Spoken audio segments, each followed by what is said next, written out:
আল্লাহ রসুল বললেন আজকের দিনে তুমি মাটিতে বসেই নামাজ পড়ো, কারণ 3 দিন না খাওয়ার কারণে এত দুর্বল যখন হয়েছে ওটা আবার বাড়তেছ না। আজকের দিনে বসেই নামাজ পড়ো। নামাজ শেষ হওয়ার সঙ্গে সঙ্গে ওসমানের কাছে যাবে, ওসমান এমন দেওয়া দিবে তোমার আর কোনোদিন না খেয়ে থাকা লাগবে না। সুবহানাল্লাহ রাখেন। ওসমান গুলি কি কম দিবি? কি মনে হয় শোয়ের মধ্যে সুতা ঢুকালে কড্ডি দেয়, 2000 কি দেয়? উঠ বোঝেন। আমরা কয়েকবার হজ করবার গেছি, এখন পর্যন্ত ছাগল ছাড়া দুম্বাই কুরবানি দিবার পারিনি। একবার 7 জন হাজি মিলে উঠে বাজারে গেছিলাম, উঠের দাম শুনে সবাই কানো থাক দেখায়, না ভাই এই টাকাতে যায় নামাজ কিনবো, খুরমা খেজুর কিনবো, কিন্তু উঠের ধারত যাবো না। পরে ওই যে লেয়ার ভেড়া একটা ছাগল যেটা দেশত আমরা দিই, ওটাই আবার কুরবানি করে সব বাড়িতে আসে। খোঁজলা দেখবেন উট কুরবানি দেওয়ার মতন হাজি আপনাকে শেরপুরে নেই, এক দবির হাজি থাকলে হতে পারে, অন্য কেউ দিবি না। একটু মনোযোগ দিয়ে শুনবেন। আল্লাহ রাসূল বললেন নামাজ যখন শেষ হবে ওসমানের কাছে যাবে, ওসমান এমন দেওয়া দিবে তোমার আর কোনোদিন না খেয়ে থাকা লাগবে না। ওই দুর্বল সাহাবী ছোট বাচ্চার মতন জোরে জোরে কান্না শুরু করছে। রাসূল বললেন কি জন্যে কান্দ? সাহাবীরা বলতেছে রাসূল আল্লাহ, আজকে 3 দিন হলে না খাওয়ার কারণে আমার দেহ দুর্বল হয়ে গেছে, কিন্তু আমার ঈমানটা এখনো দুর্বল হয় নাই। আমার বিশ্বাস আল্লাহ আমাকে সাহায্য দিবে, আল্লাহ আমাকে সাহায্য দিবে, কারণ ইয়্যাকা না'বুদু ওয়া ইয়্যাকা নাস্তাইন। আমি ইবাদত করি কার? আমি সাহায্য চাই কার কাছে? যতক্ষণ আমার ঈমান বলবে আল্লাহ আমাকে সাহায্য দিবে, দরকার হলে আমি না খাইয়া মরে যাব, কিন্তু আমার আল্লাহ বাদ দিয়া ওসমানের কাছে আমি যাব না। আস্তাইনু বিসসবরি ওয়াস সালাহ। দরকার হলে ওই দুর্বল সাহাবী বলতেছে আমি না খাইয়া মরেই যাব, কিন্তু আমার আল্লাহ বাদ দিয়ে আমি ওসমানের কাছে যাব না। এই কথা যেই বলেছে সঙ্গে সঙ্গে আল্লাহ নবী বললেন আজকে আসরের নামাজ দেরিতে হবে। কি হবে? আকামত কিন্তু হয়ে গেছে। হযরত বেলাল কি দিচ্ছে? আকামত দিচ্ছে। আর এই সময় রাসূল বললেন আজকে আসরের নামাজ দেরিতে হবে। এই কথা বলে আল্লাহ রাসূল মেহরাব থেকে ওই দুর্বল সাহাবীর দিকে পা বাড়াইছে। মসজিদ তো আমাদের আপনাদের মসজিদ ছোট মসজিদ না, মসজিদ নববীকে ছোট মসজিদ। আল্লাহ রাসূল মেহরাব থেকে যখন দুর্বল সাহাবীর দিকে পা বাড়াইছে, এমন সময় হযরত ওমর আল্লাহ রাসূলের জুব্বা টেনে ধরছে। আইনমন্ত্রী, ধরে কোন কি মন্ত্রী? আইনমন্ত্রী জুব্বা টেনে ধরে বলতেছে ইয়া রাসূলুল্লাহ, আপনার জুতার পরশে আল্লাহর আরশ ধন্য হয়ে যায়। সুবহানাল্লাহ না কেন? আপনার জুতার পরশে আল্লাহর আরশ ধন্য হয়ে যায়, আর আপনি কেন দুর্বল সাহাবীর কাছে যাবেন? আপনি হুকুম দেন, টেনে আপনার কাছে নিয়ে আসবো। ওমর ফারুকের আইনে আইনমন্ত্রী মনে মনে চিন্তা করতেছে ওই সাহাবী হয়তো বেয়াদবি করছে, কারণ নবী বলতেছে নামাজ শেষ করে ওসমানের কাছে যাও, আর উনি বলতেছে আমি বেঁচে থাকা অবস্থায় যাবো না। তার নবীর সাথে বেয়াদবি হলো না? কথা বলেন, হলো কি হলো না? এই জন্যে ওমর ফারুক বলতেছে হুজুর আপনার জুতার পরশে আল্লাহর আরশ ধন্য হয়, আপনি কেন ওর কাছে যাবেন? বরং আপনি হুকুম দেন, অক্সিয়াং দোলা করে আপনার কাছে নিয়ে আসতেছি। এমন সময় আল্লাহ নবী ওমর, তুমি দুই চোখ দিয়ে দুর্বল সাহাবী দেখতেছো, এই 2টা চক্ষু বন্ধ করো। আমি নবী কেন ওর কাছে যাই এটা তুমি 2 চোখ দিয়ে দেখলে বুঝতে পারবা না। সুবহানাল্লাহ। আমি নবী কেন দুর্বলের কাছে যাচ্ছি এটাই 2 চোখ দিয়ে দেখলে বুঝতে পারবা না। এটা দেখবার গেলে তোমার 2 চোখ বন্ধ করে দেখা লাগবে। এখন আপনাদের কাছে আমার প্রশ্ন হলো 2 চোখ বন্ধ করে কি দেখা যায়? আমরা সেই মুসলমান 2 চোখ বন্ধ করে দেখবার পাই না। অথচ ছোটবেলায় প্রত্যেকটা মুরব্বী লেখাপড়া করছে, 1 চন্দ্র, 2 পক্ষ, 3 নিত্র। নিত্র মানে চোখ। চোখ কয়টা? তাহলে 2 চোখ বন্ধ করলে দেখা যায় না, তো ওই চোখের খবর কি?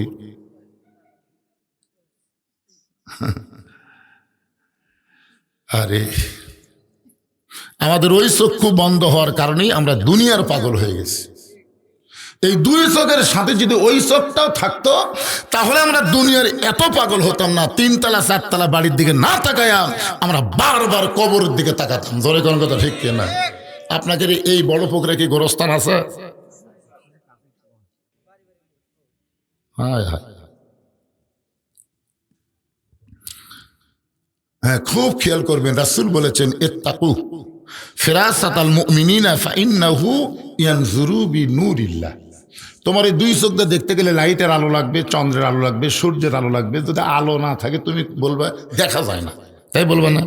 দেখা যায় না, বারে চোখ ঠিকই আছে তারপরেও দেখা যায় না, কারণ এই দুই চোখ নিজেতে দেখে না, একটা কারো মাধ্যমে দেখে। কিন্তু ওই চোখ, ওই যে তৃতীয় চোখ, এই চোখ কিন্তু লাইট চন্দ্র সূর্য লাগে না, এই চোখ দেখে আল্লাহর নূরের সাহায্যে। ধরে কোন সুবহানাল্লাহ, ইয়ানজুরু বিনূরিল্লাহ। আপনার বলেন তো এই দুই চোখ খুলবে কেমনে, কোন আমলের দ্বারা? এতক্ষণ ধরে যে ওয়াজ করতেছি কিসের? এই কথাটা কর না কেন, কোন আমলের দ্বারা? আরো জোরে বলেন। রাসূল কেন বললেন আনতা আবুদুল্লাহ কাআন্নাকা তারাহু ফাইল্লাম তাকুন তারাহু ফাইন্নাহু ইয়ারাকা? রাসূল কেন বললেন আসসালাতু মিরাজুল মুমিনিন, নামাজ হচ্ছে মুমিনদের মেরাজ? এগুলা কি রাসূল ইয়ার কি করে বলছে? আজকে সেই মসজিদকে কেন্দ্র করে মাহফিল। এখন আল্লাহ রাসূল কেন দুর্বল সাহাবীর দিকে যাচ্ছে? ওমরকে যে গরম বক্তব্য দিলেন যে দুই চোখ বন্ধ করে, ওই চোখ দিয়ে দেখো আমি কেন দুর্বল সাহাবীর দিকে যাচ্ছি। এই জায়গায় আমি ওয়াজটা আপাতত বন্ধ রেখে আমার এই চুপ করা মা বোনদের জন্য কিছু কথা বলা লাগবে, কিছু কথা বলা লাগবে। কারণ এরা কিন্তু রাগ করাই মুখ বন্ধ করে চলছে, দেখি হুজুর আমাকে ওয়াজ করে কখনো। আল্লাহ রাসূল একদিন ফাতেমাকে বলল, ফাতেমা তুমি একটা আমলের কারণে আল্লাহ তোমাকে জান্নাতি নারীদের নেত্রী বানাচ্ছে, সেই আমলটার নাম হলো পর্দা। ফাতেমা বলতেছে, বাবা তাহলে পৃথিবীর মধ্যে আমি হলাম সবচাইতে শ্রেষ্ঠ, যে আল্লাহ আমাকে জান্নাতি নারীদের নেত্রী বানায় দিছে। সুবহানাল্লাহ না কেন? আল্লাহ রাসূল বলেন, ফাতেমা তুমি যেন মন খারাপ করো না, আমি একটা কথা বলবো, আল্লাহ আমাকে জানাইছে। কে জানাইছে? আল্লাহ তোমাকে জান্নাতি নারীদের নেত্রী বানাইছে, এটা যেমন ঠিক, তবে তোমার আগে একজন মেয়েকে আল্লাহ জান্নাত দিবে। আর আপনার সুবহানাল্লাহ বলতেছেন না? রাসূল বলেন, ফাতেমা আল্লাহ তোমাকে জান্নাতি নারীদের নেত্রী বানাইছে, কিন্তু তোমার আগে একজন মেয়েকে আল্লাহ জান্নাত দিবে। সঙ্গে সঙ্গে ফাতেমার মনটা খারাপ করে বলে, বাবা আমার আগে যে মেয়েটা জান্নাতে যাবে, এই মেয়েটা এমন কি আমল করলো, ওই মেয়েটার পরিচয় কি, মেয়েটা থাকে কোন জায়গায়? আল্লাহ নবী বলেন, ফাতেমা ওই দেখো একটা পাহাড় দেখা যায়, পাহাড়ের সামনে একটা জঙ্গল দেখতে পাও? বলে হ্যাঁ। ওই জঙ্গলের কাছে ছোট্ট একটা ঝুপড়ি বাড়ি, ওই বাড়িটা হলো একটা কাঠুরিয়ার বাড়ি। ওই কাঠুরিয়ার বিবি জামিলাকে আল্লাহ তোমার আগে জান্নাত দিবে। আপনারা তো সুবহানাল্লাহ করছেন, কিন্তু ফাতেমা সুবহানাল্লাহ। ফাতেমার চোখ দিয়ে পানি বের করে বলে, বাবা ওই একটা সাধারণ কাঠুরিয়া, হাত কেটে খায়, একটা সাধারণ কাঠুরিয়ার বউ আমার আগে জান্নাতে যাবে, এমন কি আমল করলো, সে আমলটার কথা আমাকে একটু বলে দেন। আল্লাহ রাসূল বলে, ফাতেমা কোন আমলের কারণে আল্লাহ কাঠুরের বউকে তোমার আগে জান্নাতে দিবে এটা আমি বলতে পারবো না, তুমি তদন্ত করে জেনে নাও। এ মায়েরা যারা বসে আছেন শোনেন, ফাতেমার আগে যে মেয়েটা জান্নাতে যাবে কি আমল করে এটা তদন্ত করে জেনে নাও। পরের দিন ফাতেমা আসরের নামাজের পরে চুপি চুপি পর্দা নিশে ফাতেমা জামিলার বাড়ির দরজাত গেছে আমল জানার জন্য। কি জানার জন্য? দরজায় দিয়ে ডাক দিলেন জামিলা, সঙ্গে সঙ্গে জামিলা দরজা এসে কাঁদতেছেন। ফাতেমা বললেন, আমি নবীর মেয়ে ফাতেমা, তোমার দরজায় মেহেরবানি করে দরজা খুলে দাও। জামিলা ছোট বাচ্চার মতন দরজায় কান্দে। ফাতেমা বলে, জামিলা কান্দার কারণ কি? বলে, আমার সারা জীবনের সাধনা, আমি নবীর মেয়ে ফাতেমাকে এক নজর দেখতে চাই। ফাতেমা বললেন, দরজা খুললি আমার সঙ্গে দেখা হবে, তাহলে কান্দো কেন? জামিলা বলতেছে, আমি দরজা খুলতে পারতেছি না, কারণ আমার স্বামী বাড়িতে নাই, আর স্বামীর হুকুম ছাড়া ফাতেমার জন্য দরজা খুলতেও আমি বড় ভয় পাই।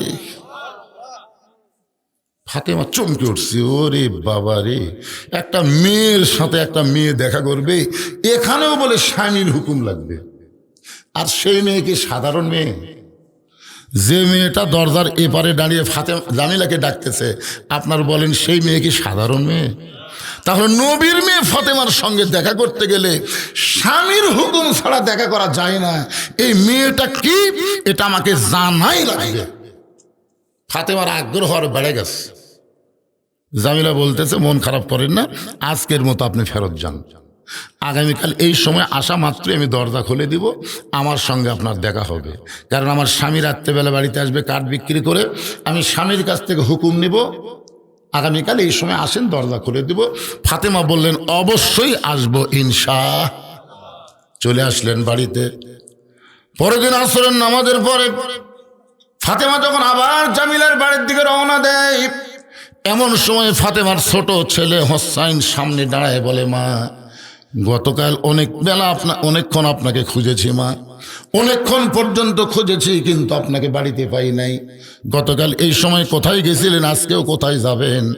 আজকে আর আপনাকে একা যাইতে দিব না, আমি হোসাইন আপনার সঙ্গে যাবার চাই। হাসান হইলে বুঝান যাইতো, কিন্তু হোসেন জেদি হওয়ার কারণে ফাতেমা কিছুই বলতে পারতেছেন না। ওই হোসেনকে সঙ্গে করে জামিলার বাড়ির দরজায় হোসেন দৌড়ে গিয়ে বলতেছে, মা গতকালে এই ভাঙ্গা বাড়ির দরজায় আপনি আইছিলেন, আজকেও আসলেন, এই বাড়িতে এমন কি আছে মা যেই বাড়িতে আমার মা আসে, এই বাড়িওয়ালা কেন আমার মায়ের কাছে যায় না? ধরে কর না সুবহানাল্লাহ। প্রত্যেকটা ছেলে তার মাকে ভালোবাসে কম না বেশি?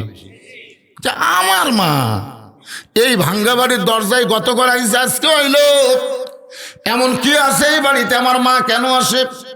এমন সময় ফাতেমা গিয়ে বলে, জামিলা তুমি কি দরজা খুলবা? জামিলা বলতেছে 1 ঘন্টা হলে খোলার জন্য দাঁড়িয়ে আছি। ফাতেমা বলতেছে তাহলে দরজা খুলে দাও। জামিলা বলতেছে, কে যেন আপনাকে মা মা বলে ডাকতেছে, ওই বাচ্চাকে নিয়ে যদি আপনি ঢুকতে চান তাহলে আজকের মতো আপনি ফেরত যান। কারণ আমার স্বামী শুধু আপনার ব্যাপারে দরজা খোলার হুকুম দিছে, আপনি বাচ্চা কাচ্চা নিয়ে আসবেন এই ব্যাপারে তো আমার স্বামী হুকুম দেয় নাই। সঙ্গে সঙ্গে হোসেন চিল্লায় বলে, মা এই মেয়েটা অত্যন্ত খারাপ মেয়ে মা, যে মেয়েটা আমি ছোট্ট একটা মানুষ তোমার সঙ্গে থাকার কারণে দরজা খোলে না, এই মেয়েটা কোনোদিন ভালো মেয়ে হতে পারে না।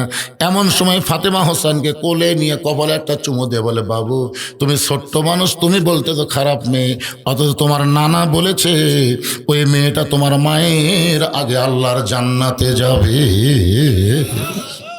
তুমি ছোট্ট মানুষ, তুমি বোঝো না, এই কারণেই তুমি বলতেছো খারাপ মেয়ে, কিন্তু তোমার নানা বলেছে ওই মেয়েটা তোমার মায়ের আগে জান্নাতে যাবে। সঙ্গে সঙ্গে হোসেন মায়ের হাত ধরে বলতেছে, মা তাহলে অযথা এই জায়গায় ঘুরে লাভ নাই, আসল জায়গায় তোমাকে নিয়ে যেতে চাই। হোসেন মায়ের হাত ধরে বলতেছে, অযথা এ জায়গায় ঘুরে লাভ নাই, আসল জায়গায় তোমাকে নিয়ে যাবার চাই। এখন আপনারা বলে তো মুসলমানের জন্য আসল জায়গার নাম কি? মসজিদ। আগলা আব্দুল আলিম কছে, আব্দুল আলিম মনে বড় আশা ছিল আমি যাব মদিনায়। ওই সময় কিন্তু বহু আলেম আব্দুল আলিমের এই গানে খুব রাগ করছিল। ওই সময় রাগ করে বলেছিল আব্দুল আলিম তো মূর্খ মানুষ, এই জন্য কি করতে কি কয়। আব্দুল আলিম বলল, আলিম সাহেবরা কি বলা লাগবে? তখন আলেমেরা বলল, আপনি বলেন, মনে বড় আশা ছিল আমি যাব মক্কা মদিনায়। আপনি মক্কারে বাদ দিয়ে শুধু মদিনায় যাবার চান? মক্কা আল্লাহর ঘর, মদিনায় রাসূলের রওজা। আব্দুল আলিম বললেন, রে আলেমেরা শোনো, আল্লাহ কোরআনে বলেছেন, কুল হে রাসূল আপনি বলেন, ইন কুনতুম তুহিব্বুনাল্লাহ ফাত্তাবিউনি, কেউ যদি আল্লাহকে পাওয়ার চায় নবী ছাড়া আল্লাহ পাওয়ার কোনো উপায় নাই।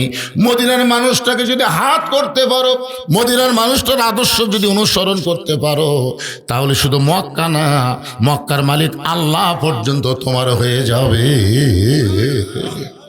এখন বলেন আসল জায়গা কোনটা, মক্কা না মদিনা? আরো জোরে কন। আচ্ছা, সরকার যদি আপনাদের সুযোগ দেয়, যে আপনাদেরকে সুযোগ দিলাম মক্কা মদিনার যে কোনো জায়গায় যাওয়া লাগবে ফিরি ফিরি, যারা মক্কার যাবা তারা মদিনার যাওয়ার পারবে না, আর যারা মদিনার যাবা তারা মক্কার যাওয়ার পারবেন না, আপনারা কোন জায়গার টিকিট কাটবেন? দেখছেন, আমি দেখছি রে ভাই, যখন মক্কা থেকে মদিনায় যাওয়ার কথা মুআল্লিম বলল যে আগামীকাল ফজরের পরে আমরা মদিনার উদ্দেশ্যে রওনা দেব, আমি দেখছি সারা রাত একটা হাদিস আমরা ঘুম পাড়িনি। মদিনার যাওয়ার জন্য এমন ব্যাকুল, বুঝলেন, খালি কান দেখা, হুজুর মদিনার যা কোন আমল বেশি করা লাগে, নবীর সাথে দেখা হবে। আরে পাগলা, নবীর কাছেই তো যাচ্ছে, বেশি বেশি দরুদ পড়বে। আমি দেখি কেউ ঘুমায়নি। আবার যেদিন বলতেছে আজকে মদিনার থেকে মক্কা যাওয়া লাগবে, দেখি সব কাঁদতেছে। আমি কান্দেন কেন? মক্কা আল্লাহ না হুজুর, মদিনার থেকে যাওয়ার মন চায় না হুজুর। মদিনায় কি আছে? যারা হজ করবার গেছে তারা বুঝবার পারবে কি আছে মদিনায়।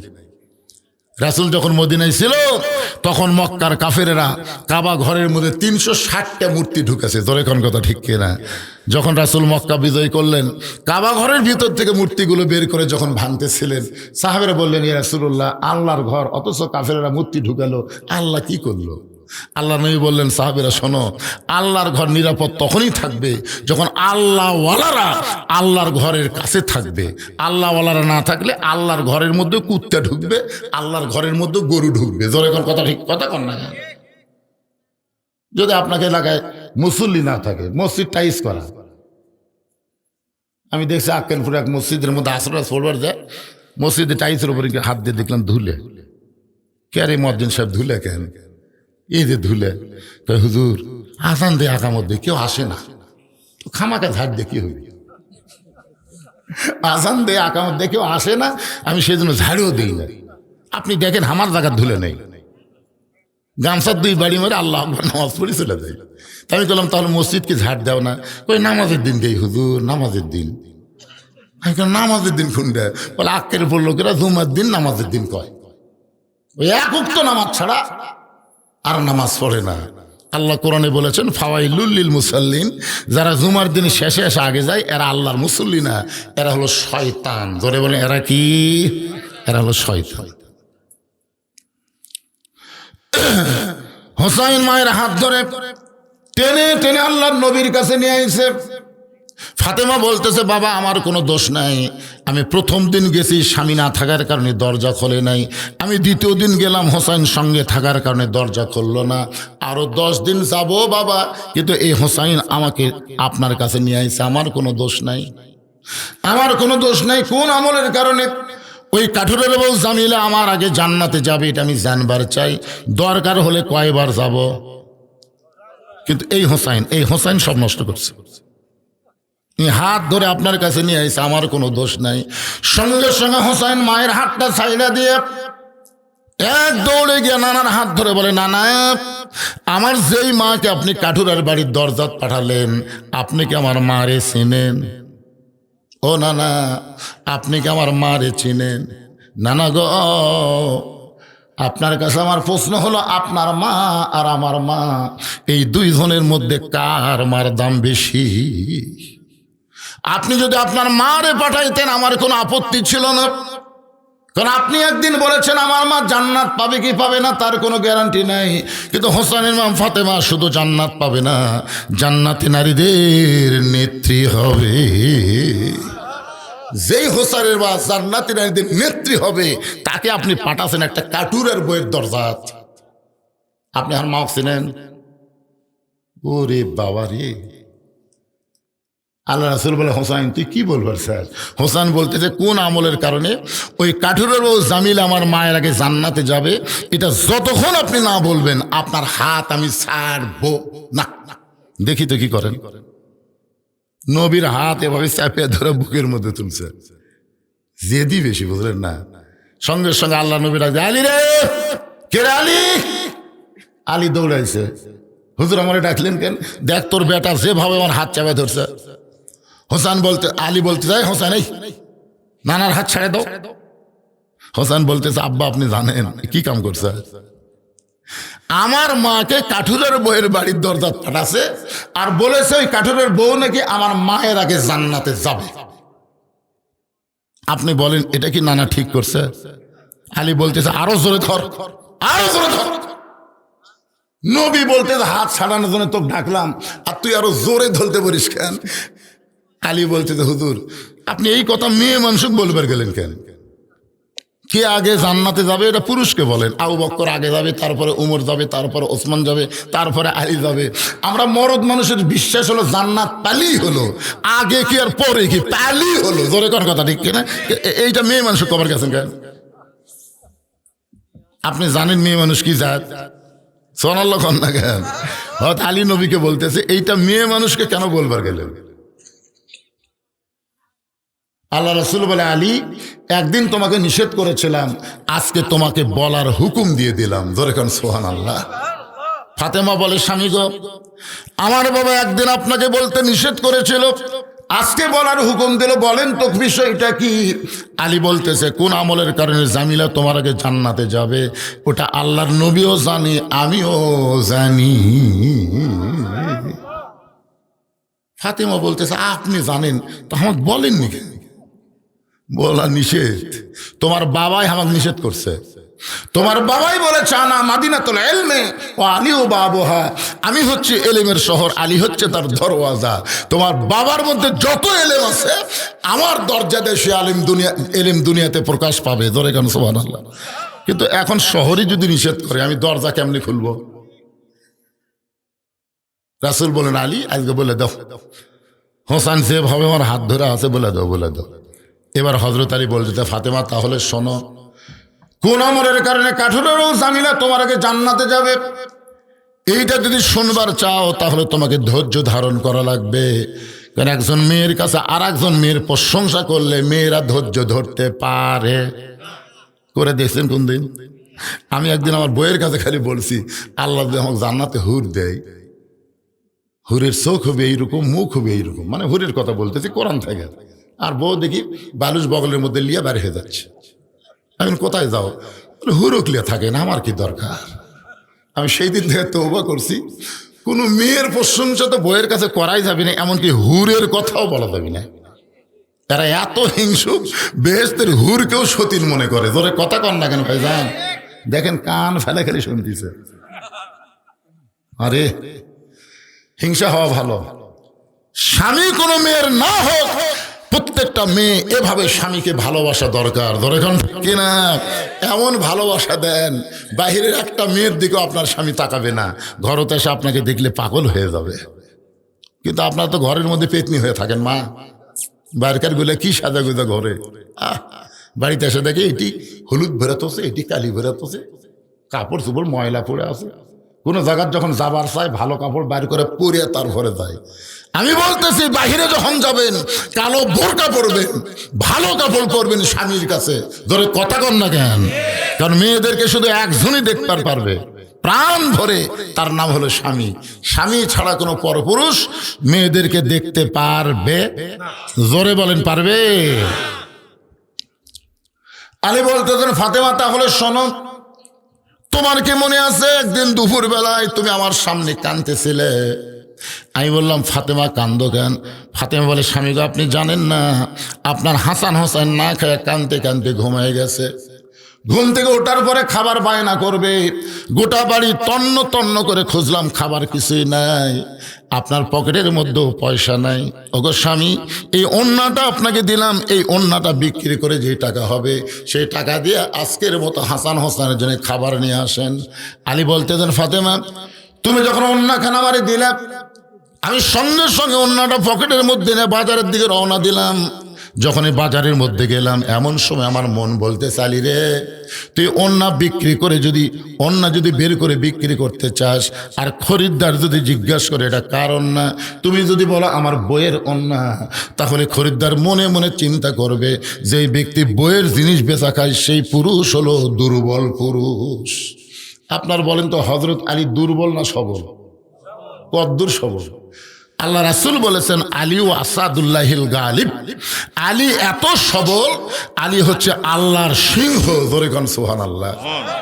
কিন্তু মন বলতেছে আলী পকেট থেকে ওন্না বের করবার চাইলেই খরিদ্দার যে জিজ্ঞাসা করে কার ওন্না, তুমি যদি বলে আমার বইয়ের ওন্না, তাহলে অবশ্যই খরিদ্দার মনে মনে চিন্তা করবে, যে পুরুষ বইয়ের জিনিস বেচা খায় এই পুরুষ হলো দুর্বল পুরুষ।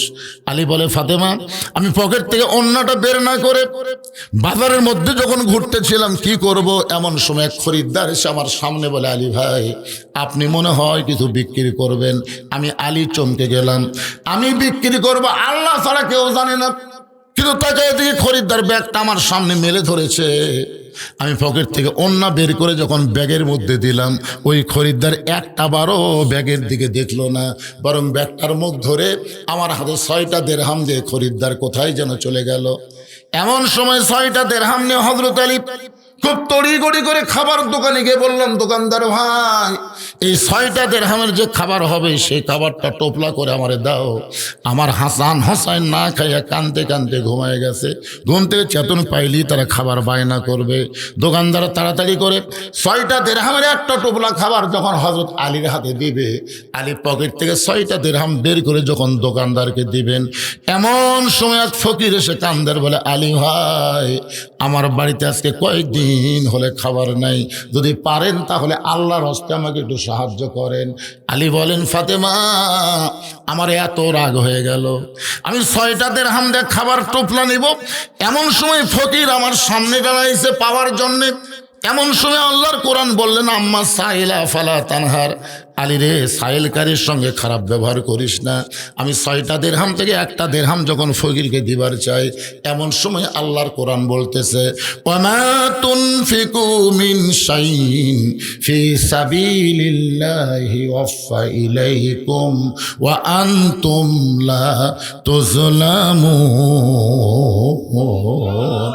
আলী, ফকিরকে যদি একটা দেরহাম দান করো, আল্লাহ তোমাকে 10টা দেরহাম ফেরত দিবে। 2টা দেরহাম দান করলে আল্লাহ 20টা দেরহাম দেবে। আর 6টা দেরহাম যদি তুমি ফকিরকে দিয়ে দাও আলী, আল্লাহ তোমাকে দুনিয়াতেই 60টা দেরহাম ফিরাইয়া দিবে। আলী বলতেছেন, ফাতেমা, আমি আল্লাহর কোরআনকে বিশ্বাস করে ওই খাবার টোপলা না নিয়ে ফকিরকে 6টা দেরহাম দিয়ে দিলাম। ফকির হাসতে হাসতে যখন চলে গেল, দোকানদার বলতে, আলী ভাই, টোপলার খবর কি? আমি কইলাম, টোপলা দিয়ে তোমার হবে না, তুমি 2 বস্তা খাবার প্যাকেট করো। আমি দোকানদারকে 2 বস্তা খাবার প্যাকেট করার কথা বলে আমি মন খারাপ করে বাজারের মধ্যে ঘুরতেছিলাম, আর মনের ইমান বলতেছিল অবশ্যই আল্লাহর ওয়াদা সত্য। জোরে কর না সুবহানাল্লাহ। আলী বলতেছে, আমি যখন বাজারের মধ্যে ঘুরতেছিলাম, এমন সময় এক ব্যক্তি রাস্তা দিয়ে উট নিয়ে আসতেছে আর বলতেছে, আলী ভাই, এই উটটা কিনবেন নাকি? আমি বললাম, ভাইজান, একটা পয়সাও আমার পকেটে নাই, উটটা কেমনে নেব? উটওয়ালা বলতেছে, 100 দেরহামে বাকিতে উটটা নেন, বিক্রি করে টাকা দেবেন, এটাও কি পারবেন না? আলী বলেন, ফাতেমা রে, এমন সুযোগ আমি জীবনে পাই নাই। 100 দেরহাম বাকিতে উটটা নেওয়ার পরে ওই উটটা যেই মাত্র উটের বাজারে বিক্রি করতে গেলাম, এমন সময় চারিদিক থেকে খরিদ্দার এসে আমাকে ঘিরে ধরে বলতেছে, ওগো আল্লাহ নবীর শিক্ষামন্ত্রী, কবে থেকে উটের ব্যবসা শুরু করলেন? সুবহানাল্লাহ কন্যা কেন? আলী ছিল আল্লাহ নবীর কি মন্ত্রী? শিক্ষামন্ত্রী। কবে থেকে উটের ব্যবসা শুরু করলেন? আলী বলতেছেন, ফাতেমা, সবাই যখন আমাকে এরকম তিরস্কার করতেছে, এমন সময় খরিদ্দার এসে আমার সালাম দেওয়ার, এই ভাই, হাট বাজারে ভালো মানুষ বেশিক্ষণ থাকতে নেই, উটটার দাম কত নেবেন? আমি বললাম, একটা দাম হিসাব করে বলো। খরিদ্দার বলতেছে, 160 দেরহাম দিলাম। 160 দেরহামে উটটা বিক্রি করে 100 দেরহাম উটওয়ালাকে ফেরত দেওয়া, কি 60টা দেরহাম নিয়ে ওই খাবার দোকানে বললাম, ভাইজান খবর কি? বলে, 2 বস্তা খাবার প্যাকেট করে রাখছি, দাম কত নিবা? বলে, 60টা দেরহাম দিলেই চলবে। আলী বলতেছে, 60টা দেরহাম দিয়া আমি 2 বস্তা খাবার কান্দে নিয়ে খুশি হয়ে যখন বাড়ির দিকে আসলাম, ও ফাতেমা, তোমার কি মনে আছে, আমি যেই মাত্র দরজার কাছে সঙ্গে সঙ্গে তুমি দরজা বন্ধ করে দিলে, আমি সালাম দিলাম, আসসালামু আলাইকুম ইয়া আহলাল বাইত, তুমি জানলা থেকে বলতেছো ওয়ালাইকুম আসসালাম, দরজা খোলা যাবে না। আমি আলী বললাম, ফাতেমা, দরজা খোলো। তুমি তখন ঘরের ভিতর থেকে বলতেছেন দরজা খোলা যাবে না, অন্য বিক্রি করার টাকাতে বড় দূরে 1 টোপলা খাবার হবে, আপনি 2 বস্তা খাবার কোথায় পাইলেন? যতক্ষণ না বলবেন ততক্ষণ দরজা খুলবো না। আলী বলতেছে, ফাতেমা, বড় কষ্ট কষ্ট পাচ্ছি, 2টা বস্তা অনেকক্ষণ হলে কান্দে আছে, একটু দরজা খুলে দাও। বস্তা 2টা রাখার পরে আমি বলবো। ফাতেমা বলতেছে যতক্ষণ না বলবেন ততক্ষণ আমি দরজা খুলবো না। আলী বলতেছেন ফাতেমা দরজা খোলো তারপরে বলবো। ফাতেমা বলতেছে আপনি না বললে দরজা খুলবো না। এমন সময় আল্লাহর কোরআন আমার সামনে বলতেছে আর রিজালু কাওয়ামুনা আলান নিসা, আলী রে পুরুষ থাকবে উপরে নারী থাকবে নিচে, খবরদার যতক্ষণ পর্যন্ত ফাতেমা দরজা খুলবে না ততক্ষণ পর্যন্ত বস্তার খবরও তুমি বলবা না। জোরে কান না সুবহানাল্লাহ। আল্লাহর কোরআন বলতেছে আলী আর রিজালু কাওয়ামুনা আলান নিসা, যতক্ষণ ফাতেমা দরজা খুলবে না খবরদার বস্তার কথা বলবা না। আলী বলে ফাতেমা তুমি যখন দরজা না খুললে জিদ করে, আমি তখন জিদ করে 2 বস্তা কান্দে নিয়ে আল্লাহর নবীর কাছে আসলাম। এসে দেখি আল্লাহর নবী বসে আছে। আমাকে দেখা মাত্রই নবী উঠে এসে আমার কাঁধ থেকে 2টা বস্তা নামায় নিয়ে আমার কপালে চুমা দিলে।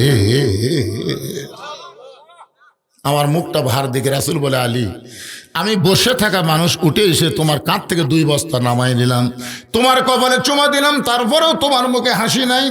আমি তখন বললাম আপনি নবী ভালো কিন্তু আপনার মেয়ে ভালো না, আপনি বাপ ভালো কিন্তু আপনার মেয়ে ভালো না। সঙ্গে সঙ্গে রাসূল বলে আলী যে কথা একবার বলেছো এ কথা আর 2বার বলো না। আমার ফাতেমা ভালো না, মেয়ে ভালো না, এ কথা কেমনে বললে? বলে হুজুর আপনি জানেন কমপক্ষে 10 বার বলেছি দরজা খোলো, প্রত্যেকবারে বলেছে বস্তার মধ্যে কি আছে, কেন 2 বস্তা পালেন, অন্য বিক্রি করে টাকা দেয় বড় জোর 1 টোপলা হবে, আপনি 2 বস্তা কোথায় পাইলেন? যতক্ষণ না বলবেন ততক্ষণ দরজা খুলবো। আমি বলেছি খোলা মাত্রই বলবো। বলে না আগে বলেন তারপরে খুলবো। এরকম জিদ করে যখন দরজা খোলেনি আমি রাগ করে আপনার কাছে আইছি। আল্লাহ রাসূল বলে আলী ফাতেমা ইচ্ছা করেই দরজা খোলেনি, না খোলার কারণ হলো তোমাকে আমার কাছে পাঠাইয়া দেওয়া। আলী বলতে হুজুর আপনার কাছে আমাকে পাঠানোর উদ্দেশ্য কি? রাসূল বললেন 4 কারণ। তোরে কোন কয় কারণ? 1 নম্বর কারণ হলো কে তোমার কাছ থেকে অন্যা কিনেছে তুমি তাকে চিনো? আলী বলতে হুজুর আমি তো চিনি না। আল্লাহ রাসূল বললেন কে তোমার কাছে ভিক্ষা চাইছে তুমি তাকে জানো? আলী বলে না হুজুর আমি তো জানি না। আল্লাহ রাসূল বলে কে তোমার কাছে উট বিক্রি করলো তুমি তাকে চিনো? না আমি তো চিনি না। কে খরিদ্দার হয়ে উট কিনলো তুমি জানো? জানি না। তো এগুলো জানা লাগবে না? এগুলো জানার জন্যই তো আমার মেয়ে তোমাকে বস্তা সহ আমার কাছে পাঠিয়ে দিছে। ধরে কর না সুবহানাল্লাহ। এখন বলো আলী ফাতেমার অন্যা কে কিনেছে? কোন খরিদ্দার তোমার কাছ থেকে ভিক্ষা নিল? কোন ফকির তোমার কাছে ভিক্ষা নিল? কোন কে তোমার কাছে উট বিক্রি করলো? কোন খরিদ্দার তোমার কাছে উট কিনে নিল? তুমি কি জানবার চাও? আলী বলতেছে 1 কোটি বার জানবার চাই। রাসূল বললেন তাহলে বসো আমি জানা। হযরত আলী বসে গেছে, এখন আল্লাহ রাসূল জানাবে। আপনারা জানবেন মানুষ আজকে কম হোক, আমার গলাও ভাঙ্গা হোক, কিন্তু আজকে শ্রোতার মান ভালো। আপনার বলেন তো এ পর্যন্ত বাড়তিছে না কমতিছে? শ্রোতারা বাড়তিছে, কেউ উঠতেছে না।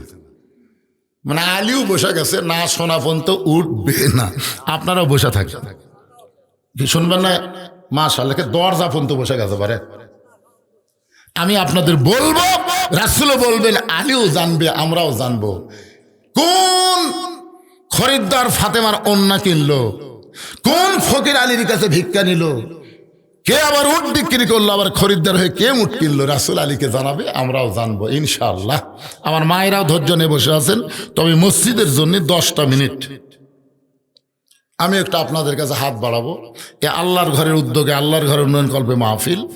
আমাকে একজন যিনি প্রধান অতিথি তিনি আমাকে মোবাইলে বলে দিয়েছে, হুজুর আপনি আমার বাপ্পার জন্য প্রাণ খুলে দোয়া করবেন। জনাব মোহাম্মদ ইউসুফ আলী রনি, উনি আল্লাহর ঘর মসজিদের জন্য 1 লক্ষ টাকা দিবে। ধরে ধরে সুবহানাল্লাহ। উনি 1 লাখ টাকা দিবেন। মসজিদের কি কাম বাকি আছে? ছাদই হয়নি, ও আর 1 তলার ছাদ, মানে ছাদ করার সময় উনি 1 লক্ষ টাকা দিবেন। তো আপনারা তো মাশাআল্লাহ বড় ফকরে যে মসজিদের উদ্যোগে মাহফিল হচ্ছে, এই মসজিদের কারা কারা তার একটা হাত তোলে না? তুললি কি দেওয়া লাগবে? বিকের পাগলা হাত তুলবার কছি, কয়েকটা মানুষ বসে আছে সেটা দেখা লাগবে না? আচ্ছা, বড় পুকুরের বেড়া যারা, তারা হাত তোলেন তো। যারা আপনারা যারা বাহির থেকে গাইছেন ও শুনবার, তারা একটু হাত তোলেন তো। আচ্ছা, হাত নামান। কিসের আদায়?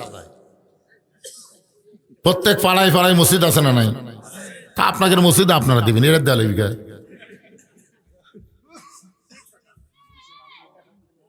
না না, গ্রামের লোক মাহফিলে না বসা লক্ষণ ভালো।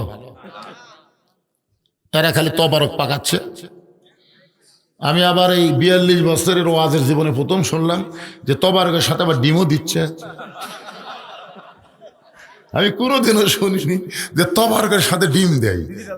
এই ডিম দিবি ওরা, কি বড় হাউসের রে।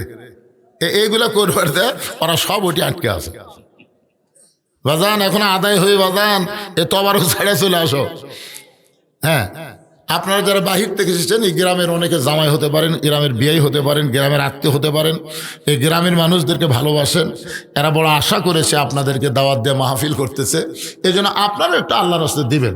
আপনাদের মধ্যে বাপ মা যাদের কবরের কাছে, বাপ মা রুহের মাফরাতে এই মসজিদের উন্নয়ন কল্পে 1000, 2000, 5000 যিনি যা পারবেন আল্লাহর রাস্তায় খুশি মনে একটু দান করবেন ভাই। সবাই দিবেন। বাইরে থেকে যারা আইছেন, মসজিদ কার ঘর? আল্লাহর ঘর যে সুন্দর করে, আল্লাহর ঘর যে তৈরি করার ব্যাপারে সহযোগিতা করে, আল্লাহ রাসূল বলেছেন আল্লাহ তার জন্য জান্নাতে একটা ঘরই বানায় দেয়। এই জান্নাতে ঘর পাওয়ার জন্য, দুনিয়া থেকে জান্নাতের ঘর বানানোর উদ্দেশ্যে আল্লাহর ঘর মসজিদে খুশি মনে কে 5,000 টাকা দান করবেন, নগদ কিংবা বাকি যাই পারেন। এখানে কাগজ কলম আছে, লেন। আর আমি অনুরোধ করতেছি এই মুহূর্তে বড় পুকুরের লোকেরা, আপনারা এই মসজিদের যারা মহব্বতের লোক, তারা আসেন। আসেন। এটা কে দিল? আবু বকর সিদ্দিক, ওনার ছেলে। মসজিদের কি এই ইউসুফ রনির কে হয়? ভাই, চাও তো ভাই, আপন চাও তো ভাই। ও রনি আগে দিছে এক ভাই 1 লাখ টাকা, রনি আবার দিল 1000 টাকা। কত কম? 99,000 কম। এত কম দেয় কাম হয় করে, হয় না? যাই হোক, রনি 1,000 টাকা দান করছে। মনে হয় রনি নাই। আচ্ছা, না রনিকে, এই যে আপনার ছেলে আছে, আসেনি? আবু বকর সিদ্দিক আসেনি? আবু বকর সিদ্দিক আসেনি, রনিও আসেনি। মানে না আসা লোকের টাকা পাওয়া যাচ্ছে। একজন দিছে 1 লাখ, আর একজন দিছে 1000 টাকা। আল্লাহ দানকে কবুল করেন। আল্লাহ তোমার ঘরের জন্য সকলে বলে আমিন। আপনাদের মধ্যে নাই এরকম কেউ 1 বস্তা 2 বস্তা সিমেন্ট দিবেন, দোতলা করবেন, বোঝেন না? সব একটু 1-2 বস্তা করে সিমেন্ট দেন। দেরি হচ্ছে, আমি কি মনাজাত করছি? 4টা ওয়াজ থুয়েই দিছি। আর নবী কেবল যাচ্ছে দুর্বল সাহাবীর দিকে, ওমর ফারুক জুব্বা টানে ধরছে। না না না, মন কি গলা ভাঙ্গা, যাই হোক, সময়ের জ্ঞান আমার নাই। আমি এই জায়গায় কেউ ওয়াজ করিনি।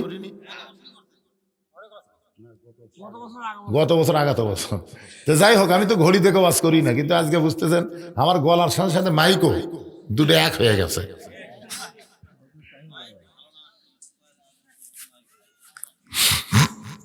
তো যাই হোক, আপনারা একটু সবাই 1-2 বস্তা করে সিমেন্ট দেন বাজান। সবাই একটু নিয়ত করেন আল্লাহর রাস্তায়। বলেন বলেন বলেন, আল্লাহর ঘর, ঘর টাকা কে রে ভাই? কে কুড়ি থেকে কয় রে? কে পাশে মনে গে? কি নাম? ওনার নাম কি?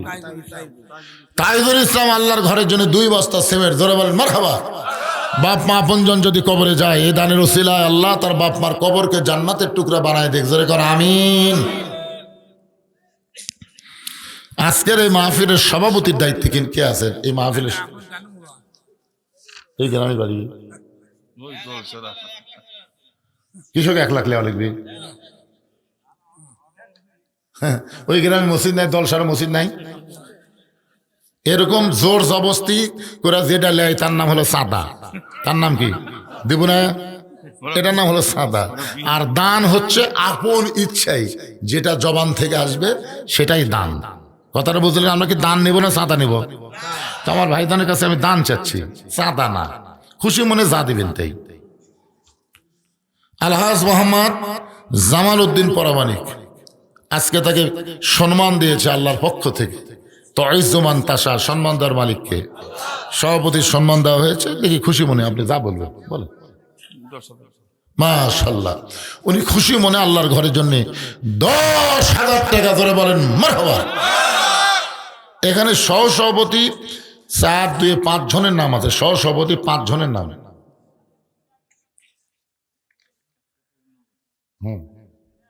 কি নাম আপনার? এই গ্রামে বাড়ি? মাশাআল্লাহ, মকসেদ আলী, আল্লাহ তোমার বান্দা 100 টাকার নগদ আর 1000 টাকা বাকিতে করছে দান। আল্লাহ মকসেদ আলীর দানকে আল্লাহ আপনি কবুল কর, আল্লাহুম্মা আমিন। এই সহসভাপতি 5 জনের একজন এখানে নাই, এত চশমা ছাড়া দেখাও কঠিন। চশমা পকেটে তো আসলে কুটি গেল রে চশমা রে। এই দেখেন তো সভাপতি কে, 1 নম্বর কার নাম আছে? এই গ্রামে বাড়ি মোবারক আলী। অসুস্থ মানুষ, তো অসুস্থ মানুষ দোয়ার জন্য দান করুক, আসুক না আসুক অসুবিধা নেই। ওনার ছেলে টেলে কেউ নাই? এই মোবারক আলী তো অসুস্থ, তার ছেলে এখানে কেউ নাই? তার আপনজন সুস্থতার জন্যই তো কিছু দান করা দরকার। বড় আশা করে সহসভাপতিতে নাম দিছে, আর তারা যদি না আসে, ভাই এখানে 5 জনের নাম আছে, একটু আল্লাহর রাস্তায় আসেন তো দেখি, সবাই আসেন। যে 5 জনের নাম দেওয়া হচ্ছে আসেন। সম্মানিত অতিথির মধ্যে মোহাম্মদ জাহাঙ্গীর আলম, উনি দিয়ে গেছে নাকি না দিবে? জাহাঙ্গীর আলম উনি 2000 টাকা আল্লাহর ঘরে দান করছে, আল্লাহ তার দান কবুল করুক, আল্লাহুম্মা আমিন। জনাব মোহাম্মদ জাকির হোসেন খান,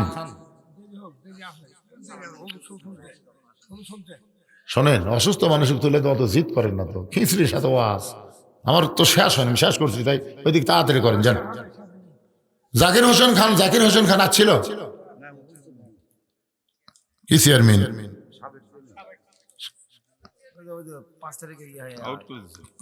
ছেলেকে আউট করে দিয়েছে, ছেলেকে আপনার নাম দিচ্ছেন। আচ্ছা, তা আসেনি তো, আসে নাই। বিশেষ অতিথিবৃন্দুর মধ্যে অনেকের নাম রয়েছে, বিশেষ অতিথিবৃন্দ অনেকের নাম রয়েছে। যদি আপনারা জানেন যে আমার নাম বিজ্ঞাপনে আছে, এখানে থাকলে আসেন, আল্লাহর রাস্তায় একটু আসেন ভাইজান, সবাই একটু বলেন। কে নাজিম? কে সেটা? এই গ্রামের একটা ছেলে নাজিম উদ্দিন 1 বস্তা সিমেন্ট দান করবে। আল্লাহ নাজিম উদ্দিনের দানকে আল্লাহ আপনি কবুল করেন, আল্লাহুম্মা আমিন। আপনি কোন পদে আছেন? আপনি কোন সেক্রেটারি? মসজিদ সেক্রেটারি কে? শফিকুলের মা, শফিকুলের মা। মায়েদের মধ্যে থেকে একজন মা আমার 500 টাকা দান করছে, আল্লাহ মায়ের দানকে কবুল করেন, আল্লাহুম্মা আমিন। এই সেক্রেটারি সাহেব দৌড় দেন না, সেক্রেটারি সাহেব বলেন, সেক্রেটারি সাহেব বলেন আপনি কি দিবেন বলেন। এটা হলো কে রে? বাকি কি দিবেন? 1000 নগদ দেন, বাকি সিমেন্ট দেন, কিছু দেন। দেখ টাকা বার করতেছে, একবার ব্যালকুলি কাটে নিবি এটি। মাশাআল্লাহ, সেটার হিসাবে 1000 টাকা নগদ, বাকি কত নেবেন? দৌড় মানে কেন সেটা বলে জানি, লিখতেছে তো, লিখতেছে। সেটার সাহেব নগদ 1000, বাকি 1 বছর সিমেন্ট দান করবে। আল্লাহ মসজিদের সেটারের দানকে আল্লাহ আপনি কবুল করেন। মসজিদের সভাপতিকে, মসজিদের সভাপতি তো মাহফিলের সভাপতি, মসজিদের সভাপতি ও উনি। আচ্ছা আচ্ছা, এমন একজন ধনী মানুষ যখন ইনশাআল্লাহ মসজিদের কাজ শুরু করলে আটকে থাকবে না। কি কোন থাকবে? থাকবে না, অবশ্যই হবে ইনশাআল্লাহ। দেন আপনার একটু খুশি খুশি দেন না কেন? না গামছা দিবেন? গামছা দিবেন? তাহলে গামছা ব্যাগলা ভিতরে নামো বাবা, এই গামছা ব্যাগলা ভিতরে নামো, নামো। যিনি যা পারবেন আল্লাহর রাস্তায় দিবেন, বাদ বাকি এই গ্রামের লোকেরাই দিয়ে মসজিদ করবে ইনশাআল্লাহ। আপনারা খুশি খুশি দেন, খুশি খুশি আল্লাহর রাস্তায় একটু নিয়ত করে দেন।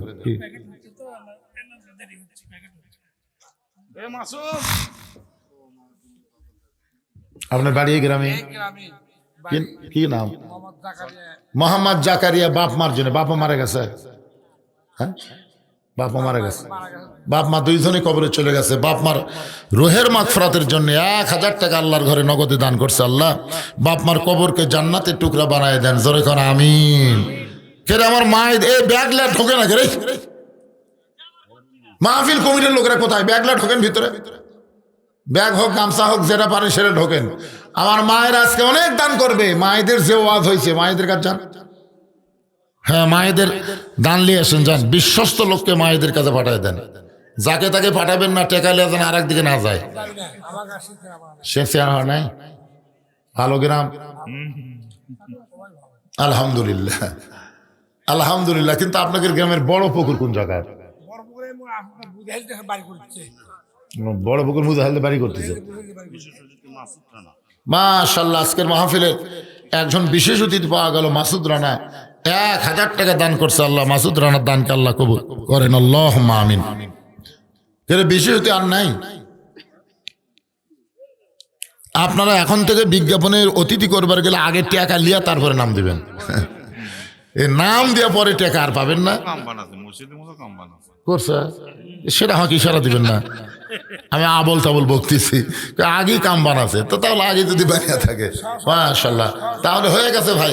বিষয়তে যারা মন খারাপ করেন না, এরা কিন্তু দিয়ে দিছে, বুঝলেন, আগেই দিছে। সভাপতি আলহাজ আব্দুল জলিল সহসভাপতি আলহাজ আব্দুল জলিল 1000 টাকা দান করছে। আল্লাহ আব্দুল জলিলের দানকে আল্লাহ আপনি কবুল করেন, আল্লাহুম্মা আমিন। এই দুইজন গামছালে দৌড়ে করতে, তাহলে হবি তাই টাকা লিয়া তারপরে রওনা দেও। টাকা লো, সবাই বার করেন, সবাই বার করেন। একটু মহব্বত না জিকির করেন, লা ইলাহা ইল্লাল্লাহ। দেন কি নাম ভাই জানেন? ধনুর থেকে এখানে কি জন্য দিলেন? মাশাআল্লাহ, ধনুর থেকে এখানে আইছেন। এই গ্রামের আত্মীয় কি নাম? মোহাম্মদ টুকু মিয়া 1000 টাকা আল্লাহর ঘরের জন্য করছে দান। আল্লাহ তার দানকে কবুল করেনি। আপনজন যারা কবরে গেল, এ দানের ওসিলায় তাদের কবরকে জান্নাতের টুকরা বানায় দেন, আল্লাহুম্মা আমিন। মসজিদের কেশিয়ার গোলাম হোসেন আর 1000 টাকা নগদ আর 2000 টাকা বাকি মসজিদের কেশিয়ার 3000 টাকা দান করছে। আল্লাহ তার দান কবুল করেন, আল্লাহুম্মা আমিন। ওই কেশিয়ারের শ্বশুর, আপনি শ্বশুর নাই?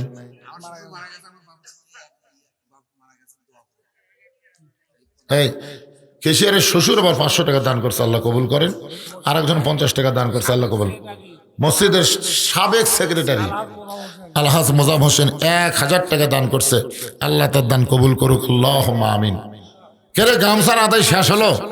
এই টাকাগুলো টেজত নিয়ে আসো বাবা, টাকাগুলো টেজত নিয়ে আসো। আদায় করার পরে কত দিল মানুষ? এই আবার কি ধরছে এটা? দেখ, দেন, সবাই দেন, সবাই দেন। জীবনের শেষ দান মনে করে দিয়ে দেন। আর হয়তো দান করার হায়াত যদি না থাকে, আজকে দানই যদি আল্লাহ শেষ দান মনে করে, এই জন্য সবাই দেন। 10, 20, 50, 100 যেটা পারবেন আল্লাহ রাস্তায় দান করেন। এই গ্রামের শামসুল আর বাপের জন্য আব্দুর রহমান, মৃত আব্দুর রহমান 500 টাকা দান করে বাকি। মৃত আব্দুর রহমানের জন্য গ্রামের শামসুল 500 টাকা বাকিতে দান করছে।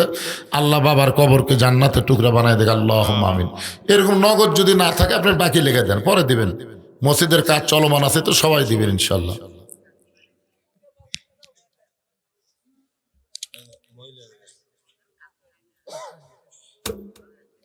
এই মহিলা বেশি হয়নি আজকে, তা দিচ্ছে না তো, টাকা তো বেশি টাকা যাচ্ছে না। ঠিক আছে ঠোসা এরা যে চুল বেছে টাকা পাইবার, এইদিকে চুল কিনবার আসে না নাকি?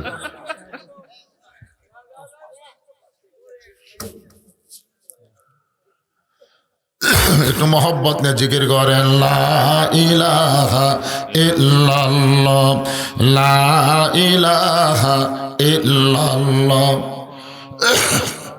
লা ইলাহা ইল্লাল্লাহ, লা ইলাহা ইল্লাল্লাহ মুহাম্মাদুর রাসূলুল্লাহ সাল্লাল্লাহু আলাইহি সাল্লাম। আল্লাহ নবী ওমর, তুমি দুর্বল সাহাবী বলতেছো, আমি নবী কি জন্য দুর্বল সাহাবীর দিকে যাই? যদি জানতে চাও তাহলে 2 চোখ বন্ধ করে অন্তরে চক্ষু দিয়ে দেখো। 2 চোখ বন্ধ করো। হযরত ওমর যেই মাত্র চক্ষু বন্ধ করেছে, অন্তর চক্ষু দিয়ে তাকায় দেখতে দেখতে এক সময় হযরত ওমর কাঁপতে কাঁপতে পড়ে গেছে। হযরত ওমর যখন কাঁপতে কাঁপতে পড়ে যায়, সাহাবীরা হযরত ওমরকে উঠাবার চাই। রাসূল বললেন, ওমরকে উঠায়ও না। ওমর এক সময় যখন হোশ ফিরে পাবে নিজেই দাঁড়িয়ে যাবে। ওমর ফারুক যখন নিজে হোশ পেয়ে দাঁড়িয়ে গেলেন, রাসূল বলে, ওমর, যেই সাহাবী বসে বসে নামাজ পড়তেছে, যেই সাহাবী দরকার হলে মরে যাবে, ইমান থাকা অবস্থায় আল্লাহ ছাড়া ওসমানের কাছে যাবে না, ওই সাহাবীর দিয়ে তুমি তাকাই কি দেখতে পাও? ওমর ফারুক বলে, রাসূলুল্লাহ, ওই আল্লাহর শপথ করে বলতেছি, আমার 2টা চক্ষু বন্ধ করে ওই দুর্বল সাহাবীর দিকে যখন তাকাই তখন দেখতে পাই তার ইমান। দেখতে পাই তার ইমানে এত পাওয়ার, আসমানের সূর্য টান দিয়া ওই দুর্বল সাহাবীর ইমান যদি আসমানে লটকানো হয়, এই সূর্যের চাইতেও বেশি আলোকিত হবে। তাহলে আমরা আল্লাহর কাছে যদি পাবার চাই ধৈর্য এবং নামাজের মাধ্যমে, এই ধৈর্যটা হলো যারা বেশি নামাজি হবে তাদেরকে অনেক সময় শয়তান ধোঁকা দেবে। এ নামাজ পড়বার যায় তোর কাজের ক্ষতি, এ নামাজ পড়তে গিয়ে তোর ব্যবসার ক্ষতি, এ নামাজ পড়তে গিয়ে তোর আত্মীয়তার ক্ষতি, বহু ধোঁকা দেবে। কিন্তু আমরা সমস্ত ধোঁকাকে ধৈর্য দিয়া, ধৈর্যের বিনিময়ে আমরা মোকাবেলা করব, আল্লাহর কাছে চাইবো, আল্লাহ আমাদেরকে দিবে যতদূর দরকার। এমন বেশি আমরা চাবো না যেটা পাই আমরা দুনিয়ার পাগল হয়ে যাই। দরকার কথা ঠিক কিনা?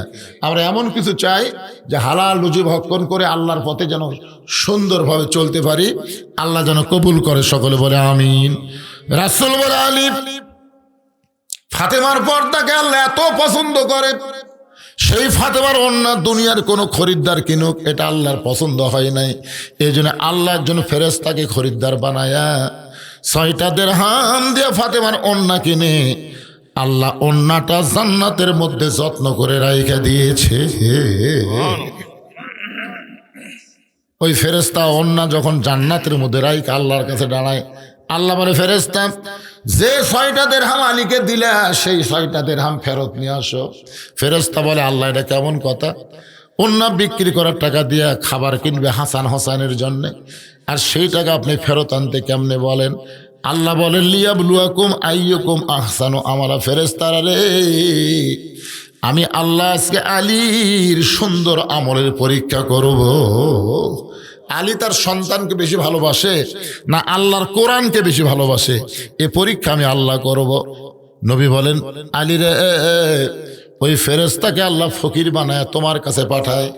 তুমি যখন হাসান হোসেন জন্য খাবার নিচ্ছিলে, এমন সময় ফকির যখন তোমার কাছে সাহায্য চায়, প্রথম তুমি একটু মনে কষ্ট পাইছিলে, কিন্তু আল্লাহর কোরআন আম্মা সাইলা ফালা তানহারকে বিশ্বাস করে ফকিরকে যখন 1টা দিরহাম ভিক্ষা দিবার চাও, এমন সময় কোরআন তোমাকে বলতেছে মা তুনফিকু মিন শাইইন ফি সাবিলিল্লাহি ওয়াফা ইলাইকুম ওয়া আনতুম লা তুজলামুন। তুমি আল্লাহর কোরআনকে বিশ্বাস করে ফকিরকে 6টা দিরহাম দিলে 7টা দিরহাম পাওয়ার আশায়। ধরে কোন সুবহানাল্লাহ। জাকারিয়া তার ভাই মেরাজুলের জন্য 500 টাকা দান করছে, আল্লাহ কবুল করেন। আর 20 টাকা দান করছে, আল্লাহ কবুল করেন। কে ঘরের মধ্যে দিছে 32,600 টাকা দিয়েছে অতিথিরা, লগতি দিছে। অতিথি কার ধরার দরকার নেই। মাশাআল্লাহ। এই গ্রামের মন্টু 500 টাকা দান করছে, আল্লাহ মন্টুর দানকে আল্লাহ আপনি কবুল করেন। আর গ্রামের লোকেদের কাছ থেকে তো আপনার আগে কিছু আদায় করছেনই, না করে কেন মাহফিল করতেছেন? বাড়ি বাড়ি আদায় করেননি? এই তো ডিম দিয়ে তবারক করতেছেন, কুটি পেলেন? সবই প্রধান অতিথি। 1 লাখ টাকাও দিবি, আবার এগুলোও দিছে। মাশাআল্লাহ। আমি যে এবার আইছিলাম সেবার ছিল তো, আমার এই সাইডে বসেছিল না, এবার আসেনি। 2 দিন আগে ওনার শালিকা দুনিয়ার থেকে চলে গেছে। একটা পরিবারের মধ্যে একটা শোক চলতেছে, এই জন্য আসতে পারে না। আমরা প্রাণ খুলে তার বাপ মার জন্য দোয়া করবো, তো শালিকার জন্য দোয়া করবো, সবার জন্য দোয়া হবে ইনশাল্লাহ। আল্লাহ রাসূল বলে আলী ওই ফেরেশতা ফকিরের সাথে তোমার কাছ থেকে 6টা দিরহাম যখন নিয়ে যায় আল্লাহরে দেয়, আল্লাহ তাকায় দেখে ফেরেশতা মানব স্রোতে চোখ দিয়ে দর দর করে পানি পড়তেছে। আল্লাহ বলে ফেরেশতা কান্দিস না, আলীকে আমি কোরআন দিয়ে বলেছি 60টা দিরহাম ফেরত দেব। ফাতেমা যে উটের পিঠে চড়ে জান্নাতে যাবে, সে উটটা আলীর কাছে 100 দিরহাম বাকিতে বিক্রি কর। নবী বলেন আলী রে, ওই ফেরেশতা উটওয়ালা হয়ে তোমার কাছ থেকে 100 দিরহাম বাকিতে উটটা বিক্রি করলো। আবার ওই ফেরেশতাকে খরিদ্দার বানায় আল্লাহ 160 দিরহাম দিয়ে তোমার কাছ থেকে উটটা কিনে নিল। 100 দিরহাম তুমি তারে ফেরত দিলা, আর 60টা দিরহাম দিয়ে 2 বস্তা খাবার কিনে ফাতেমার ঘরের দরজায়।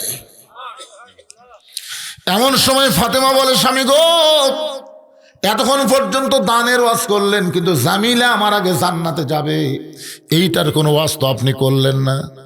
আলী বলে ফাতেমা তুমি জান্নাতে নারীদের নেত্রী হওয়ার কারণে আল্লাহ তাআলা তোমাকে হেঁটে হেঁটে জান্নাতে নেবে না, একটা উটের পেটে করে আল্লাহ তোমাকে জান্নাতে নিবে। সাল্লাল্লাহু আলাইহি ওয়াসাল্লাম। তুমি ফাতেমা উটের পিঠে চলে যখন জান্নাত দিকে রওনা দিবে, কিছু দূর যাওয়ার পরে উটটার জান্নাতের দিকে যাবে না। ফেরেশতা বলে আল্লাহ, খাতুনে জান্নাতের উট তো আর জান্নাতের দিকে যায় না। আল্লাহ বলতেছে উটটা যদি সহজে না যায় তাহলে টেনে টেনে উটটাকে জান্নাতে নিয়ে যাওয়া লাগবে। ফেরেশতারা বলে আল্লাহ, উটটার টানার মতন তো কিছুই নাই, কি ধরে উটটাকে টেনে টেনে জান্নাতে নিয়ে যাবে? আল্লাহ বলে ফেরেশতারে শোনো, ওই ফাতেমার ওন্না কিনে আমি জান্নাতের মধ্যে যত্ন করে রাইখা দিয়েছি, ওই ওন্নাটার একটা মাথা উটের গলায় পিষে দাও। ওই ফাতেমার ওন্নাটা উটের গলায় বেঁধে দেওয়ার পরে ওন্নার একটা অংশ নিচের দিকে ঝুলতে থাকবে। এখন ফেরেশতা বলে আল্লাহ, এই ওন্নাটা রশির মতন টেনে টেনে কে উটটা নিয়ে যাবে? আল্লাহ তখন ডাক দিবেন, জামিলা রে কাঠুর রোগ জামিলা, তোমার স্বামী সব সময় দোয়া করত, আল্লাহ আমার যেই গরিব কাঠুরের বউ জামিলা নবীর মেয়ে ফাতেমার জন্য দরজা খোলে না স্বামীর হুকুম ছাড়া, আমি স্বামী জামিলাকে দুনিয়াতে কিছুই দিবার পারিনি। আমি স্বামী হইয়া দোয়া করি, যে বউটা স্বামীর এমন আনুগত্য, স্বামীর হুকুম ছাড়া নবীর মেয়ের দরজা খোলে না, আমার জামিলাকে তুমি সবার আগে জান্নাত দিও। আল্লাহ বলে জামিলা রে, আমি আল্লাহ ফাতেমাকে খাতুনে জান্নাত ডিগ্রি দিয়েছি, কিন্তু তার আগে কেমনে তোমাকে জান্নাত দিব? কিন্তু তোমার স্বামীর দোয়া আমি আল্লাহ ফেরত দেওয়ার পারি নাই, এ কারণেই ওন্নাটা টেনে টেনে তুমি উটটা জান্নাতের দিকে নিয়ে যাও। আলী বলতেছেন ফাতেমা, ওই জামিলা এসে ওন্নাটা রশির মতন তোমার উটটাকে যখন টানতে থাকবে, তুমি তখন মনে করবে আমি তো জান্নাতে যাচ্ছি, আমি তো জান্নাতে যাচ্ছি। কিন্তু আল্লাহর হিকমত হলো, উটের পিঠ থেকে তোমার পা জান্নাতে আগে পড়ার আগে ওই কাঠুরার বউ জামিলার পা জান্নাতে আগে যাবে। সঙ্গে সঙ্গে ফাতেমা কান্দে আর বলে আল্লাহ, যে মেয়েরা পর্দার মধ্যে থাকবে আর যে মেয়েরা স্বামীর কথা মতো চলবে, এই সকল মেয়েদেরকে জামিলা ফাতেমার সঙ্গে তুমি জান্নাত দিও। আমার মায়েরা রে, এই দুইটা জিনিস আপনারা খেয়াল করবেন।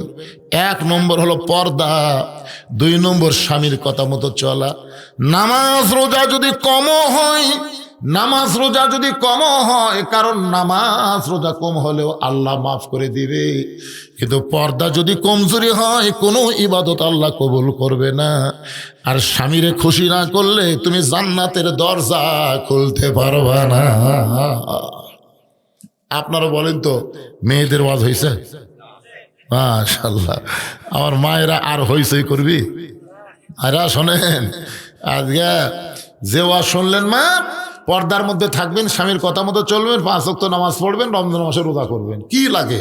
রাসূল বলেছেন 8টা জান্নাতের দরজা খুলে দেওয়া হবে, যে কোনো দরজা দিয়ে তারা ফাতেমা জামিলার সঙ্গে জান্নাতে চলে যাবে। ধরে গান সুবহানাল্লাহ। অসুস্থ মানুষ, তারপরে দীর্ঘ সময় আপনাদের সামনে কথা বললাম, আমার গলাটা আসলেই দোয়া করবেন সবাই। প্রতিদিন 2-3টা করে ওয়াজ, কি করবেন আমি তো আর জানি না, আমার জীবনে তো এরকম হয়ও না, বুঝলেন না। হঠাৎ এবার হয়ে গেছে 2-3 দিন আগে। এই যে এবার শীত কামড়াকামড়ি শীত, বুঝলেন। আমার মাহফিল আবার পড়ছে দিনে 10 মাইল দিনাজপুর, রাতে পার্বতীপুর। ওরে বাবারে, ওইদিকে শীত মনে হয় আয়সাকে ভিতর ঢুকে যায়, বুঝছেন।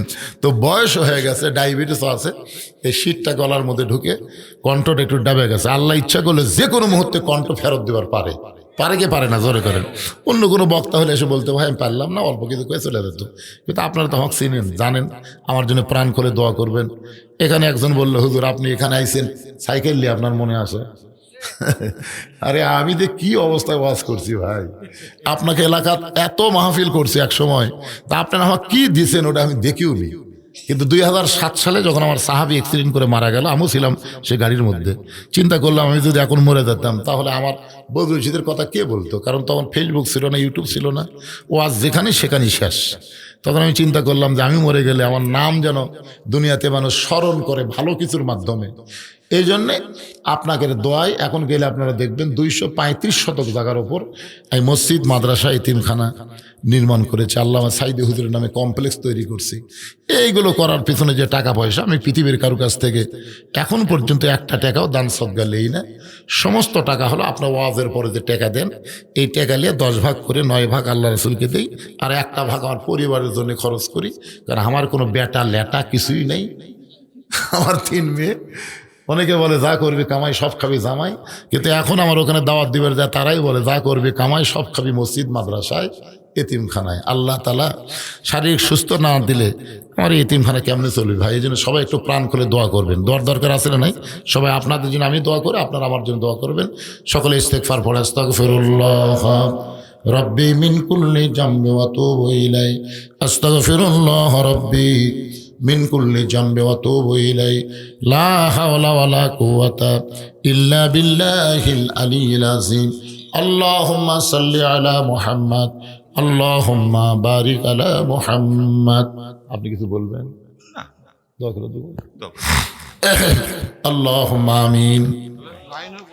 আল্লাহুম্মা আনতাস সালাম ওয়া মিনকাস সালাম, তাবারাকতা ইয়া যাল জালালি ওয়াল ইকরাম। আল্লাহ, কঠিন শীতের ভিতরে তোমার পাগল বান্দা বান্দিরা আরামের বাড়ি ঘুম বাদ দেয়া ল্যাপ তোষকের মহব্বত কলিজা থেকে বের করে সামান্য খেরের উপর বসে ঘন্টার পর ঘন্টা আলোচনা শুনে তোমার রহমতের দরজায় ফকির হয়ে দোকানে হাত তুলেছে। আল্লাহ, মেহেরবানি করে আজকের মাহফিল আমাদের সকলের হেদায়েতের জন্যে, নাজাতের জন্যে, জান্নাতের জন্যে আল্লাহ তুমি কবুল করো। এই মাহফিলের শুরু থেকে শেষ পর্যন্ত যত আলোচনা হয়েছে আল্লাহ, এর মধ্যে যদি কোনো ত্রুটি হয়, ভুল হয়, মাফ করে দাও। যা হাদিয়া মঞ্জুর করো সোনার মদিনায় নবী পাকের রওজা মোবারক আল্লাহ তুমি কবুল করে নাও। তামাম আম্বিয়াই কেরাম, আসহাবে কেরাম, তাবিনী কেরাম, তাবা তাবিনী কেরাম, তামাম পৃথিবীর মাটির নিচে যত মুমিন মুমিনা শুয়ে আছে আল্লাহ, সকল আর ওয়াফরে হাদিয়া কবুল করো। আল্লাহ, আমরা যারা হাত তুলেছি আল্লাহ, আমাদের জনম দুঃখনী মা যাদের কবরে চলে গেছে আল্লাহ, মেহেরবানি করে মায়ের কবরটাকে জান্নাতের টুকরা বানাও। আল্লাহ, দরদের বাবা যাদের কবরে চলে গেছে আল্লাহ, মেহেরবানি করে বাবার কবরকে জান্নাতের টুকরা বানাও। এই বড় পুকুরিয়া গোরস্থানে যত মুর্দে শুয়ে আছে আল্লাহ, সকলের কবরকে জান্নাতের টুকরা বানিয়ে দাও। আজকের মাহফিলের সম্মানিত সভাপতিকে আল্লাহ তুমি কবুল করো। আল্লাহ, সভাপতি সাহেবের বাপ মার কবরকে জান্নাতের টুকরা বানাও। আজকের মাহফিলের সম্মানিত সহসভাপতিদেরকে আল্লাহ তুমি কবুল করো। আজকের মাহফিলের সম্মানিত প্রধান অতিথি এই গ্রামের কৃতি সন্তান আল্লাহ, 1 লক্ষ টাকা তো দান করেছে, বারবার দান করে। আল্লাহ, তার বাপ মা কবরে চলে গেছে, আমাকে বলেছে হুজুর আমার কোনো কিছু দরকার নাই, আমার বাপ মার জন্য প্রাণ খুলে দোয়া করবেন। আল্লাহ, সভাপতির বাপ মার কবরকে জান্নাতের টুকরা বানায় দাও। আল্লাহ, আল্লাহ তার শালিকা কয়েকদিন আগে মারা গেছে, আল্লাহ তার কবরকেও জান্নাতের টুকরা বানাও। আয় আল্লাহ তাআলা, আজকের মাহফিলে বিশেষ অতিথিবৃন্দুদের আল্লাহ কবুল করো। আলেম ওলামাদের আল্লাহ কবুল করো। হাদিস সাহেবদেরকে আল্লাহ কবুল করো। মুরব্বীদের আল্লাহ তুমি কবুল করো। যুবকদেরকে আল্লাহ তুমি কবুল করো। কচি কাঁচা বাচ্চারা হাত তুলে আমিন আমিন করতেছে, আল্লাহ তাদেরকে মাফ করো, কবুল করে নাও। সম্মানিত মা বোনদেরকে আল্লাহ, আমার মা বোনদের আবেদা সালেহা পর্দানসী কবুল করো। আল্লাহ, আমি অসুস্থ, আমার মতো অসুস্থ অবস্থায় যারা হাত তুলেছে আল্লাহ, সবাইকে সুস্থতার নিয়ামত দান করে দাও। আল্লাহ, এই বড় পুকুরিয়া গ্রামের উপরে রহমত বরকতের দরজা খুলে দাও। আল্লাহ, আল্লাহ এর আগেও আমি এসেছি, এখানকার মানুষেরা এত ভালো, যারা মাহফিল করলে মানুষ পরিপূর্ণ হয়ে যায়। আশেপাশের মানুষগুলো গ্রামটাকে অত্যন্ত ভালোবাসে। আল্লাহ, গ্রামের লোক বসতে পারে নাই, বাহিরের লোক এসে মাহফিল পূর্ণ করে দিয়েছে। আল্লাহ, তাই গ্রামের জন্য, গ্রামের আশেপাশে যত গ্রাম থেকে তোমার বান্দার এসেছে সমস্ত গ্রামের উপরে রহমত বরকতের দরজা খুলে দাও। আল্লাহ, যে কোরআনকে আমরা শুনতে এত ভালোবাসি, সেই কোরআন বাস্তব জীবনে বাংলাদেশে দেখতে পাই, কোরআন অনুযায়ী যেন চলতে পারি, এমন একটা অবস্থা আমাদেরকে দান করে দাও। আল্লাহ, সকলকে মাফ করে কত মানুষের জানাজার নামাজ আমরা পড়েছি, এই 2 হাত দিয়ে কত কবরে আমরা মাটি দিয়েছি। একদিন আমরা মরে যাব, যেদিন আমাদের মৃত্যু হবে, দিনটা যেন জুমার দিন হয়, মাসটা যেন রমজান মাস হয়। ইমানের সাথে ইজ্জতের সাথে এই দুনিয়া থেকে বিদায়